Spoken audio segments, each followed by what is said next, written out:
C'est une page sombre de l'histoire de la présence française au Cameroun. Après un demi-siècle d'indépendance, le voile se lève sur les massacres des Bamileke, qui forment la communauté ethnique la plus importante du pays.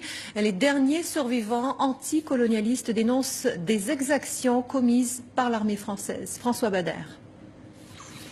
Que s'est-il passé en pays Bamileke à l'époque de la lutte pour l'indépendance? Pour l'armée française, une simple opération de maintien de l'ordre. Pour les derniers témoins vivants, une véritable guerre dont l'histoire reste à écrire.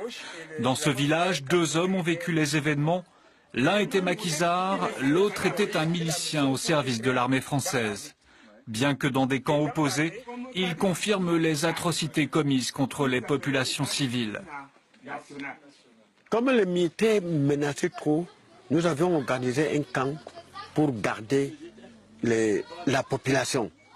Les militaires ont surpris cette population-là et avec l'armée française, ils ont ouvert le feu. Ils ont décimé cette population et il y avait un seul survivant. Dans cette maison, on fête aujourd'hui l'arrivée d'un nouveau-né. Femmes, enfants, personne n'était épargné à l'époque où la France faisait la guerre aux rebelles indépendantistes. Pour l'armée française et ses supplétifs, il s'agissait de couper les maquisards de la population civile. On bombardait tout le monde et on brûlait même les cases. Les personnes qui étaient dans... Mais des fois, l'armée française faisait entrer les gens et brûlait même la maison.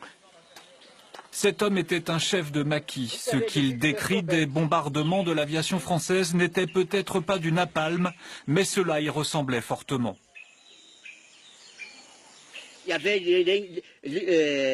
l'avion devant qui versait liquide, et puis le deuxième avion mettait le feu, c'est-à-dire avec les balles incendiaires. Les historiens ont encore beaucoup de choses à découvrir sur cette guerre qui ne dit pas son nom. Certains parlent de génocide, mais ils ne sont pas tous d'accord sur la question. Il reste des points à éclaircir, justement sur la taille du génocide. Les gens ne s'accordent pas sur les chiffres. Parce que quand on dit 400 000 personnes tuées, les gens s'interrogent quelle était la taille de la population bamileke de l'époque pour qu'on en tue 400 000 et qu'il en reste encore. En pays Bamileke, les opérations ont continué plusieurs années après l'indépendance du Cameroun, sous couvert de coopération militaire. Images, documents, toutes les archives restent gardées en France sous le sceau du secret défense.